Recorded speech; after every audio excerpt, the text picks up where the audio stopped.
एक करके सवाल मैं आपके सामने रखता जाऊंगा और आप लोगों को जवाब देने हैं। सबसे पहला सवाल बीएसए टाइप का 1 मार्क का क्वेश्चन है। पहला सवाल, तो first question front of you. पहले सवाल देखिए, सवाल किसमें पूछा गया, ऑल इंडिया 2014 में क्वेश्चन पूछा गया है। सवाल क्या है, what type of interaction hold the molecule together in polar molecular solid. अगर कोई पोलर मॉलिक्यूलर सॉलिड है उसमें फोर्स ऑफ अट्रैक्शन क्या होता है। इतना आसान सवाल, 1 मार्क का, सिर्फ आपको फोर्स ऑफ अट्रैक्शन का नाम लिखना था कि अगर कोई पोलर मॉलिक्यूलर सॉलिड है तो उसमें फोर्स ऑफ अट्रैक्शन क्या होता है, what is the force of attraction exactly, अगर वो पोलर मॉलिक्यूल है तो क्या आंसर दोगे। बहुत बढ़िया, तो तुम्हें यहां पर देख लो ऑल इंडिया में आया हुआ है सवाल, answer this particular question is dipole dipole. ठीक है, सो सबसे पहले तो आपको आंसर कैसे लिखना है, polar molecule is dipole dipole interaction होता है। एग्जांपल भी लिख के आओगे जैसे कि CO2, जैसे कि सॉलिड अमोनिया और H2O। ठीक है, हम छोटे बच्चे होते थे ना, मतलब आजकल तो बच्चे बहुत ही नाजुक तरीके से पाले जाते हैं, हमारे ऐसे नहीं होते थे हमें तो छितर दे दे के पालते थे हमारे माँ बाप। चलो अगले सवाल की तरफ चलते हैं। अगला सवाल ये रहा आपकी स्क्रीन पे, दिल्ली 2015 का क्वेश्चन है। दिल्ली 2015 का सवाल है, सवाल पढ़ो। What is the formula of the compound in which the element Y forms CCP lattice, atom X occupied 1/3 of the tetrahedral void? चलो तो मैं आपको बताता हूं इसका आंसर क्या होगा। देखो इसका आंसर निकालने का तरीका देखो। सबसे पहले तो आप लोग गौर करो कि यहां पर क्या लिखा हुआ है कि ये जो Y है ना, बेसिकली वो CCP बनाता है। Y अगर CCP बनाता है, CCP क्यूबिक क्लोज पैकिंग होती है, और क्यूबिक क्लोज पैकिंग के लिए Z का वैल्यू कितना होता है, 4। तो पता है क्यूबिक क्लोज पैकिंग के लिए Z यानी रैंक कितनी होती है, 4, मतलब एक यूनिट सेल में 4 एटम होते हैं। और अगर Y CCP पैकिंग बना रहा है तो Y के 4 एटम आप लोगों को एक यूनिट सेल में दिखाई देंगे, तो ये Y की वैल्यू तो कितनी हो गई, टोटल 4। अब आ जाओ तुम, यहां पर लिखा हुआ है X ऑक्यूपाई कर रहा है टेट्राहेड्रल वॉइड का भी 1/3। तो सबसे पहले तो अगर Z की वैल्यू 4 है तो टोटल टेट्राहेड्रल वॉइड कितने होंगे, टोटल टेट्राहेड्रल वॉइड होंगे जस्ट डबल 8। अगर Z की वैल्यू 4 है तो टेट्राहेड्रल वॉइड होंगे 8। अब वो कह रहा है कि टेट्राहेड्रल वॉइड के 1/3 को वो कवर करता है, तो X की वैल्यू कितनी होनी चाहिए, X की वैल्यू हो गई 8 का 1/3 यानी कि 8/3। तो अब फॉर्मूला कैसे बनेगा, x की वैल्यू तो आ गई 8/3, जबकि y की वैल्यू कितनी हो गई 4। इसको सिंप्लीफाई करने के लिए मल्टीप्लाई कर दो, इसको भी 3 से मल्टीप्लाई करो, इसको भी 3 से मल्टीप्लाई करो, तो ये क्या हो गया, x की वैल्यू तो हो गई 8 और y की वैल्यू कितनी हो गई 12। अब इसको और सिंप्लीफाई कर सकते हो, 4 के पहाड़े से जाएगा। ठीक है, 4 दूनी 8, 4 तिया 12, ये होगा x2y3। किस किस को समझ में आ गया x2y3 कैसे आंसर आया, जिस चीज को समझ में आ गया x2y3 just write down chat section. Come on dude लिखो यार, मजा नहीं आएगा ऐसे। Just write down chat section किस किस को समझ में आ गया कि x2y3 आंसर आएगा। लिखते नहीं हो ना तुम लोग, बहुत बहुत पाप लगे, सच बता रहा हूं मैं। तो x2y3 would be the answer. x2y3 answer मेरे काफी बच्चों ने लिखी दिया था, तो मैं आपको दिखा देता हूं। इस तरह से आंसर बनेगा, ये रहा x2y3, इस तरह से निकालना था, मैंने आपको निकाल के दिखा दिया है बाय द वे। अगला सवाल जो पूछा गया है 2014 के बोर्ड एग्जाम में, सवाल बड़ा आसान था, ये सब लोग लिखेंगे। Express the relationship between the atomic radius r and edge length a। r और a के बीच में FCC यूनिट सेल के लिए क्या रिलेशन होता है, that is the question only. और अच्छी बात क्या होती है, जब आप सिर्फ और सिर्फ रिलेशनशिप लिख रहे हो तो थोड़ा सा FCC को बना भी दो। FCC का मतलब क्या होता है, FCC का मतलब ये होता है कि आपके पास अगर एक ये स्क्वायर यूनिट सेल है, क्यूबिक यूनिट सेल है, तो उसमें FCC में एटम कहाँ कहाँ होते हैं। एक तो मेरे प्यारे बच्चों होते हैं कॉर्नर्स पे, जानते हो, कॉर्नर्स पे एटम बना के आओ FCC पैकिंग में, वो खुश हो जाएगा, आपका एग्जामिनर कहेगा वाह बच्चे हो तो ऐसे हो वरना ना ही हो, ऐसा बोलेगा। और फिर उसके बाद क्या करो, सेंटर पे भी बनाओ, ये पहला सेंटर, ऊपर का सेंटर, नीचे का सेंटर, सामने वाले का सेंटर और यहाँ का सेंटर, आगे का सेंटर और पीछे का सेंटर, यह तुम्हारा FCC होता है। इन दैट केस अगर आप यहां पर A versus A and R relation जानना चाहते हो FCC के लिए, यहां पर क्या होता है, 4R किसके बराबर होता है, √2a के बराबर होता है। बेटा बहुत सिंपल है, ये किसके लिए है, ये FCC पैकिंग के लिए है। अगर कोई आपसे BCC पैकिंग का पूछ ले, ये लिखना नहीं है बट BCC पैकिंग में साफ ही बता रहा हूं क्योंकि याद करना आसान है। 4R यहां किसके बराबर होता है, √3a के बराबर होता है। दोनों में फर्क देख लो, FCC पैकिंग में तो आएगा √2 और BCC पैकिंग में आएगा √3। Is it clear to all of you, yes और नो, सबको याद हो गया formula. Question number 3, this is finished. बहुत ही बढ़िया, तो आपको सिर्फ 1 मार्क का क्वेश्चन था, रिलेशन लिख के आना था और कुछ नहीं। सो इस तरह से डायग्राम बना के इस तरह से आप और सोल्व करना चाहो तो और सोल्व कर सकते हो। 4r √2a के बराबर होता है, काट जो कटना है यही आएगा सेम। जिसको ये समझ में नहीं आया तो मैंने जो लिखा था वो गलत नहीं है। यहां पर मैंने क्या लिखा था, 4r √2a के बराबर लिखा था। मैं 4r को लिख सकता हूं 2 × 2r, यस, और 2 को मैं क्या लिख सकता हूं, √2 × 2r which is equals to √2r। तो √2 से ये √2 कैंसिल हो गया, तो फाइनली अगर r निकालना चाहो तो a/2 √2 आएगा। ये ऐसे भी लिख सकते हो, एक ही बात है, कोई फर्क नहीं है। समझ में आ गया? सब कान इधर उधर से पकड़ा हुआ है। बहुत बढ़िया। अब अगले सवाल की तरफ चलते हैं। नेक्स्ट क्वेश्चन आप लोगों को आंसर करना है। ऑल इंडिया 2012 का सवाल है। Which stoichiometric defect increase the density of the solid? My god, क्या क्वेश्चन है। ऐसा कौन सा डिफेक्ट है जहां पर स्टोइकियोमेट्री, कौन सा स्टोइकियोमेट्रिकल डिफेक्ट है जहां पर डेंसिटी बढ़ती है? तो यहां पर ऑल इंडिया 2012 के सवाल का पूछा गया था। देखो, एक नंबर, ऐसे सवालों में एक नंबर बनते हैं। आंसर इज इंटरस्टिशियल डिफेक्ट बनेगा इसका आंसर। मैं आपकी जानकारी के लिए आपको बता देता हूं, इंटरस्टिशियल में क्या होता है बेसिकली, ये एटम्स में होता है, आयंस में नहीं है। डिफेक्ट एटम मॉलिक्यूल्स में होता है। एटम या मॉलिक्यूल जो आयन नहीं होते, उनमें बाहर से फॉरेन एटम्स आते हैं जो इंटरस्टिशियली बैठ जाते हैं, जिससे डेंसिटी इंक्रीज होती है। That is the answer. तो इंटरस्टिशियल डिफेक्ट कहलाएगा वो। Is this clear? बहुत बढ़िया। अब हम चल रहे हैं अगले सवाल पर। बहुत बढ़िया, ताली बजाने का मन कर रहा है। और ये देखो, अंकल भी पूरे खुश हैं हमारे जज साहब। चलिए, तो अब अगले सवाल की तरफ चलते हैं। नेक्स्ट क्वेश्चन अब करेंगे हम लोग ऐसे 1 टाइप के क्वेश्चन जो 2 मार्क के आते हैं, ठीक है? तो चलो अगला सवाल, नेक्स्ट क्वेश्चन ये रहा आपके सामने। ऑल इंडिया 2013 का सवाल है। क्या पूछा गया? A compound forms HCP structure. What is the total number of voids in 0.5 moles of it? How many of these are tetrahedral voids? मेरा फेवरेट क्वेश्चन है। This is my favorite question। अगर आपने कर दिया तो मैं मान जाऊंगा यार आप में दम है। सवाल क्या पूछा गया? A compound forms HCP structure. Okay. What is the total number of voids? इसमें कहता है कितने टोटल नंबर ऑफ voids हैं। 0.5 मोल अगर आपने ले लिया तो टोटल नंबर ऑफ voids बताने कितने होंगे। फिर आपसे कहता है how many these are tetrahedral, इनमें से टेट्राहेड्रल वॉइड कितने हैं। 2 मार्क का सवाल है और बेहतरीन सवाल है, बेहतरीन। आप पढ़ो सवाल क्या लिखा हुआ है, बिना उसके आंसर मत करना। एक कंपाउंड है जो कि एचसीपी पैकिंग बनाता है, इसका मतलब एक यूनिट सेल के अंदर टोटल कितने होंगे? 4 एटम्स होंगे। खैर उससे मतलब नहीं है, सवाल पूछा गया व्हाट है, उससे मतलब है what is the total number of voids in 0.5 moles of it.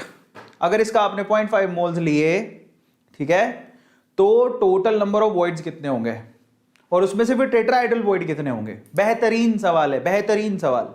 तो मैं आपको बताता हूं, देखो सबसे पहले सवाल पढ़ो। What is the total number of voids in 0.5 moles. 0.5 moles में टोटल नंबर ऑफ वॉइड्स कितने होंगे? क्या कहता है आपसे सवाल, जरा पढ़ो। अब जरा समझना। अच्छा, मैंने सिलेक्ट कर लिया था, नहीं किया था। अच्छा हाँ, सिलेक्ट कर लिया था। 1 सेकंड रुको, मैं इसको मिटा देता हूं। हाँ, तो अब आते हैं, कहते हैं यहां पर HCP पैकिंग है and what is the total number of voids in 0.5 moles of it. Okay, हमें मेरी बात ध्यान से सुनना। अगर एक यूनिट सेल में Z की वैल्यू 4 हो, ध्यान से समझना, या N मान लो, Z की वैल्यू N हो, तो उसमें टोटल टेट्राहेड्रल वॉइड कितने होते हैं? टेट्राहेड्रल वॉइड जस्ट डबल होते हैं, जस्ट डबल होते हैं, ट्वाइस ऑफ N होते हैं। और ऑक्टाहेड्रल वॉइड कितने होते हैं? ऑक्टाहेड्रल वॉइड होते हैं N। अब यहीं से लॉजिक आप पकड़ लोगे तो टोटल वॉइड्स कितने हुए? टोटल वॉइड्स, बस यहीं से सारा लॉजिक पकड़ना है और कुछ नहीं। N और twice of N plus N कितना होता है? Thrice of N। ये लो, बस यही करना था और कुछ नहीं। अब मैं आपको समझाता हूं, आपको सिर्फ N की वैल्यू निकालनी है। यहां N क्या होगा जरा देखो ना, 0.5 मोल दिया हुआ है।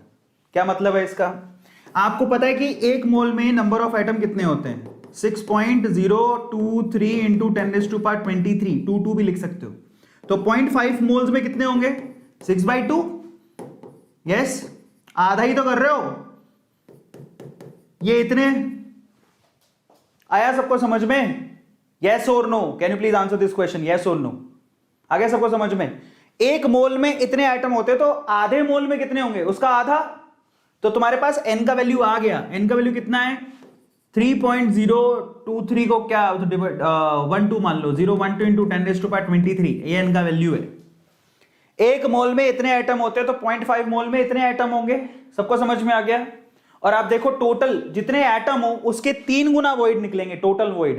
देखो जरा ध्यान से, अगर जरा ध्यान से इसको चेक करना, अगर z का वैल्यू n है तो टेट्राहेड्रल वॉइड होंगे twice of n, octahedral void होंगे n, तो टोटल वॉइड कितने होंगे थ्राइस ऑफ n।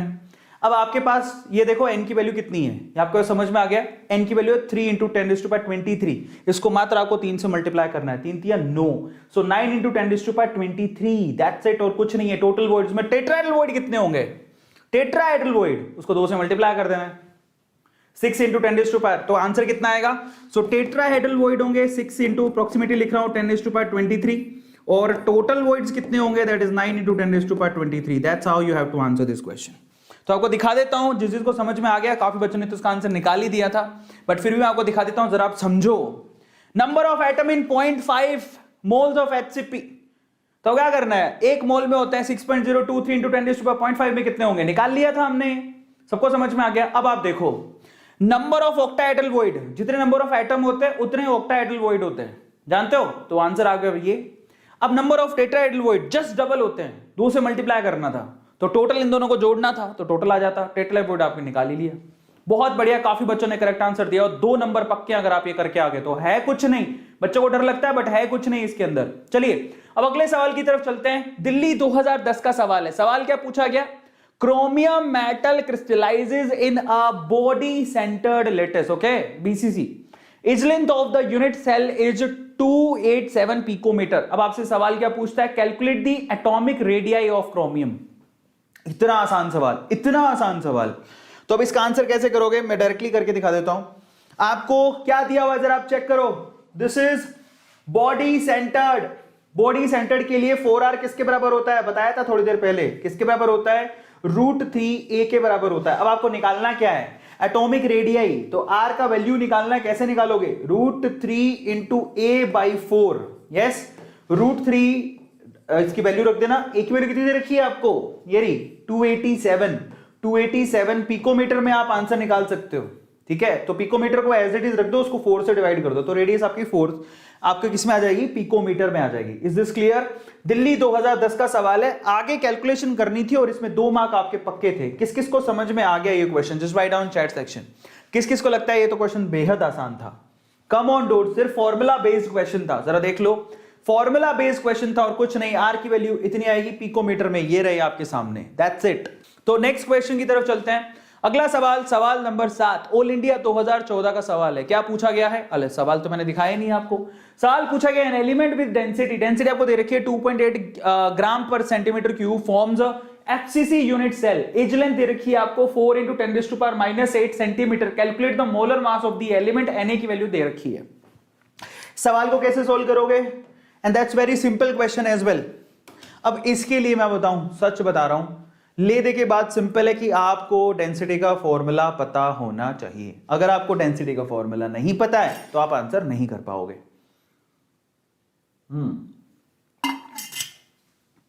किस किस को डेंसिटी का फॉर्मूला आता है, बताओ। सॉलिड स्टेट में डेंसिटी का फॉर्मूला किस किस को याद है, just write down chat section.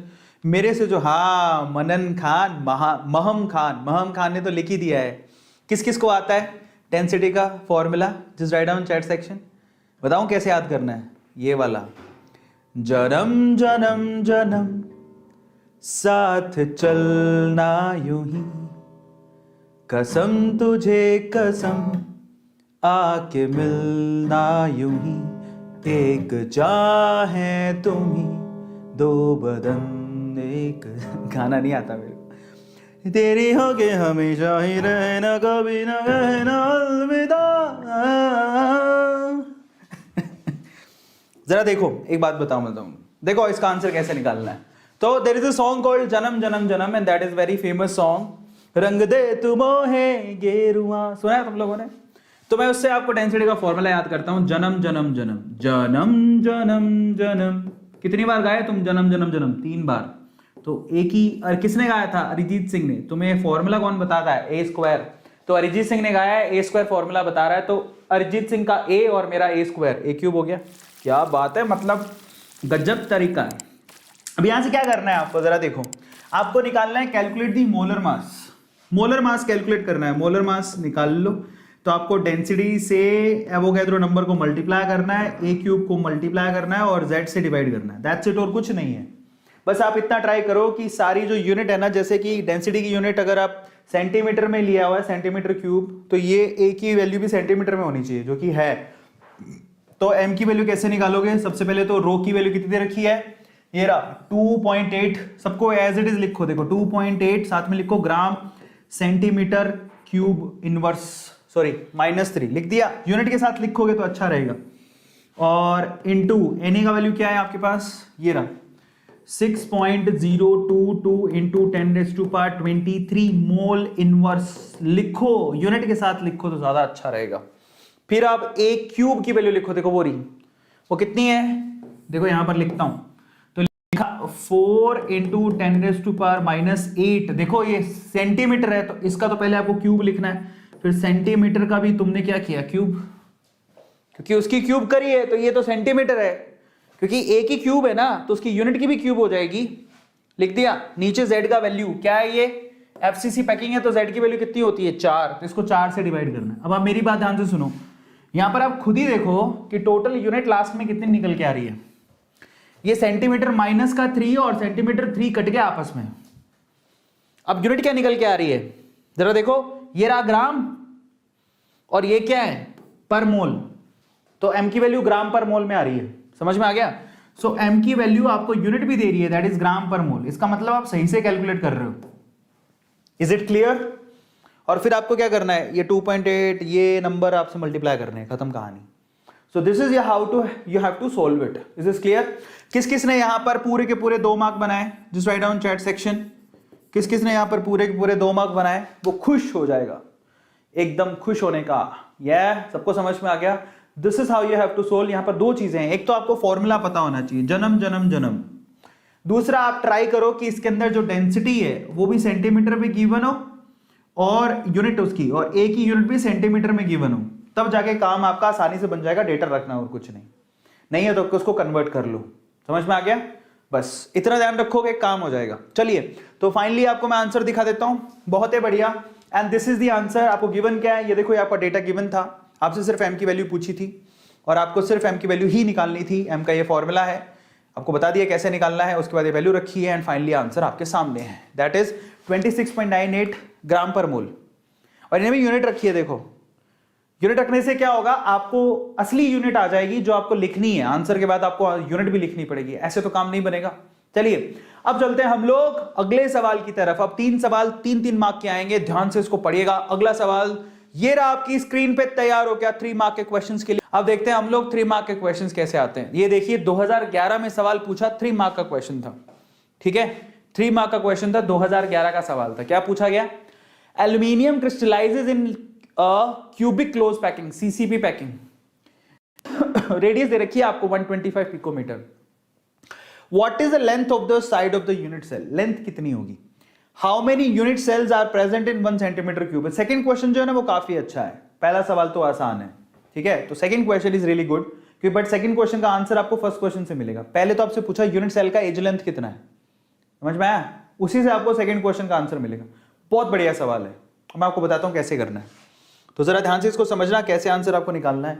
तो जरा देखो, और ऐसे सवाल आपके नीट में आते हैं, कई बच्चे सोचते हैं, कई बच्चों ने, कई लोगों में भ्रांतियां पैदा कर रखी हैं कि नीट में तो मंगल ग्रह से सवाल आएंगे और बोर्ड एग्जाम में तो इजी आते हैं, ऐसे ही सवाल आते हैं, और कई बार तो इससे भी आसान होते हैं। आपका बोर्ड का पेपर ज्यादा हार्ड होता है, पता तुम्हें, कई बार बोर्ड का पेपर हार्ड होता है और नीट का पेपर इजी होता है। मैं आपकी जानकारी के लिए आपको बता देता हूं, कई लोगों ने नीट को हवा बना के रखा है, जबकि कुछ नहीं है। आप बिलीव करो, अगर आप बोर्ड का बहुत अच्छा कर रहे हो ना तो आप नीट में बहुत अच्छा कर जाओगे। इसका एग्जाम्पल है आकांक्षा खुद। लास्ट ईयर में आकांक्षा ने, आपको पता है, 2 घंटे के अंदर अंदर नीट के पेपर को खत्म कर दिया था, और उससे कभी पूछना तुमने बोर्ड के पेपर को कितनी देर में खत्म किया था। उसको बोर्ड का पेपर करने में, ध्यान से सुनना, हर बार बायोलॉजी, केमिस्ट्री, फिजिक्स के बोर्ड के पेपर करने में उसको 2.5 से 3 घंटे के बीच में लगे, लेकिन उसने नीट का पेपर 2 घंटे के अंदर अंदर खत्म कर दिया था। तो आप अंदाजा लगाओ कि जो लोग हुआ बनाते हैं नीट को, बेटा बोर्ड के एग्जाम ज्यादा हार्ड होते हैं आजकल, तो समझ में आया। हमारे चुन्नू मुन्नू बच्चों के लिए खुशखबरी, नीट का एग्जाम है ना, हमारे चुन्नू मुन्नू बच्चों के लिए, ऐसे किया तो देखो मेरी तरफ से कर दो तुम, ऐसे क्या करोगे, हमारे चुन्नू मुन्नू बच्चों के लिए खुशखबरी, नीट का एग्जाम आसान होता है। सच बता रहा हूँ, पूछ लो आकांक्षा दीदी से जाके पूछो, बोला अरविंद सर ऐसे कह रहे थे, आप सच सच बताओ, किसी भी टॉपर से जाके पूछ लो, बता देगा, है ना। सो किस किस को एक खुशखबरी अच्छी लगी, उसके बाद मैं क्वेश्चन सोल्व करता हूँ। ऐसा अब मैं तो तुम्हारे कंप्यूटर से निकल के, लैपटॉप से निकल के, मोबाइल से निकल के ऐसे तो कर नहीं सकता हूँ यूँ करके। तो मैं अब जैसे बस तो तुम अपना हाथ लो, ऐसे समझो अरविंद सर ने पकड़ा, ऐसे गाल ऐसे पकड़ा, मेरे चुन्नू मुन्नू बच्चे के लिए खुशखबरी। एक बात बताऊँ, जो छोटे बच्चे होते हैं ना, पता है इतने क्यूट क्यों होते हैं, और स्पेशली वो गोलगप्पे जैसे छोटे बच्चे होते हैं, रसगुल्ले जैसे छोटे बच्चे देखे आपने, उनके गाल एकदम ऐसे मोटे मोटे से होते हैं, वो तो इतने प्यारे लगते हैं ना। आप कभी बच्चे देखना, जो बच्चा गोल मटोल सा एकदम गुब्दू सा होगा, गुब्दू समझते हो, गाल निकले होंगे, पक्का आपका मन करेगा उसके गाल को खींचने का, ऐसे करके ने, उसको बड़ा गुस्सा आता है, आपको मजा आता है नहीं। सो मेरे गुपचू से प्यारे से बच्चों, तुम्हारे लिए खुशखबरी है। तो चलो अब मैं इसका आंसर देता हूं, जरा ध्यान से देखो इसको कैसे सोल्व करोगे। That's very easy. सबसे पहले तो क्या दिया हुआ है, क्यूबी क्लोज पैकिंग दे रखी है, सीसीपी। तो सीसीपी और एफसीसी में कोई फर्क नहीं होता, फॉर्मूला सेम ही रहेगा। इन दैट केस 4R किसके बराबर होता है, √2a के, चाहे सीसीपी पैकिंग हो चाहे एफसीसी पैकिंग हो। समझ में आ गया, सेम ही रहेगा, कोई फर्क नहीं है। अब आपको निकालना क्या है, a की वैल्यू निकालनी है। a कैसे निकालोगे, 4R/√2 निकाल लो। ये पहले सवाल का जवाब है। r की वैल्यू कितनी दे रखी है आपको, किधर गया बे, बोरा 125 पिकोमीटर, तो 4 × 125, ठीक है। ये पिकोमीटर है, चाहो तो उसको देखो सेंटीमीटर में कन्वर्ट कर लो तो ज्यादा ठीक है। क्यों, क्योंकि यहां पर जो वॉल्यूम दे रखा है वो आपको सेंटीमीटर में दे रखा है। तो एक पिकोमीटर में कितने सेंटीमीटर होते हैं, 10⁻⁻, पिकोमीटर मतलब 12 होता है, 10⁻⁻10। तो इसको कन्वर्ट कर लो 10⁻⁻10। आर की वैल्यू को पिकोमीटर से सेंटीमीटर में कन्वर्ट कर लिया, सो दिस इज सेंटीमीटर। अब आंसर जो आएगा बेट तुम्हारा ए का, वो सेंटीमीटर में आएगा, ठीक है। ये तो पता है ना, पिको मतलब 12 होता है, मतलब माइनस का 12, उसको माइनस के 10 अगर सेंटीमीटर में कन्वर्ट करना है तो माइनस के 10 से मल्टीप्लाई करना पड़ेगा, तभी तो माइनस का 2 बचेगा। समझ में आ गया सब लोगों को। सो 4 125 10⁻⁻10 अब सेंटीमीटर में हो गया, तभी तो 10⁻⁻। सबको समझ में आ गया ना ये कैसे किया। इज दिस क्लियर कि मैंने 10⁻⁻10 से मल्टीप्लाई क्यों किया। अब आपके पास a का वैल्यू आ गया विच इज इन सेंटीमीटर। अब मैंने सेंटीमीटर में क्यों निकाला पता है, आपसे आगे क्या पूछ रहा है, ये क्या है, ये एक यूनिट सेल का एज लेंथ है। समझ में आया, एज लेंथ है ये एक यूनिट सेल का। तो एक यूनिट सेल का अगर ये एज लेंथ है तो बताओ 1 यूनिट सेल का वॉल्यूम कितना हुआ। 1 यूनिट सेल का वॉल्यूम, 1 यूनिट सेल का वॉल्यूम कितना हुआ, दैट इज a क्यूब। तो जो भी आपको ऊपर दे रखा है उसकी क्यूब करोगे, जो कि सेंटीमीटर क्यूब में आएगी। समझ में आ गया। तो एक यूनिट सेल की वॉल्यूम कितनी है, इस ये जो भी आ रहा है डेटा उसकी क्या करोगे, क्यूब। समझ में आ गया। अब आओ सेकंड क्वेश्चन की तरफ, कहता है how many unit cells are in 1 centimetre cube. तो आपको ये सवाल पूछ रहा है कि अगर आपके पास वॉल्यूम हो 1 सेंटीमीटर क्यूब तो उसमें यूनिट सेल कितनी होंगी। तो आप जरा सोचो, दिमाग लगाओ। एक यूनिट सेल का वॉल्यूम ये है, समझ में आ गया, वॉल्यूम ऑफ 1 यूनिट सेल। तो आपसे सवाल पूछा गया कि 1 सेंटीमीटर क्यूब अगर आपके पास स्पेस हो तो उसमें कितने यूनिट सेल होंगे। तो आपको क्या करना है, टोटल स्पेस 1 सेंटीमीटर क्यूब को यूनिट सेल की एक वॉल्यूम से भाग दे दो। समझ में आ गया, क्योंकि एक यूनिट सेल इतना वॉल्यूम घेरती है। खत्म हो गई कहानी। तो बेसिकली आपको क्या करना है, सेकंड क्वेश्चन का आंसर कैसे निकलेगा, टोटल, दिमाग लगाओ, total number of unit cells, ठीक है, इन 1 सेंटीमीटर क्यूब। कैसे निकालोगे, वो कैसे निकालोगे, which is total volume 1 divided by volume of 1 unit cell. ये दे रखा आपको, इसी का क्यूब करना था, इस डेटा का। मैं मान लेता हूं कि ये टोटल डेटा निकल के आ रहा है वो x मान लेते हैं, तो x की क्यूब करनी है आपको, नीचे से उसको डिवाइड कर देना है। यहां x की क्यूब कर दोगे तो total number of unit cells आ जाएंगी। आया समझ में, ध्यान से सुनो।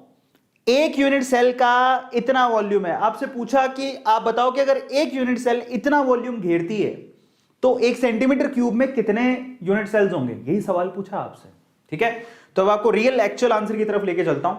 किस किस को ये समझ में आ गया एक ही बारी में? नहीं समझ में आया तो दो बार, एक बार और समझा देता हूं। पहले इसका स्क्रीनशॉट ले लो, 1 2 3 टेक अ स्क्रीनशॉट। चलो तो इसका आंसर बताता हूं कैसे निकलेगा। वैसे मैंने बता दिया है, जरा ध्यान से देखो।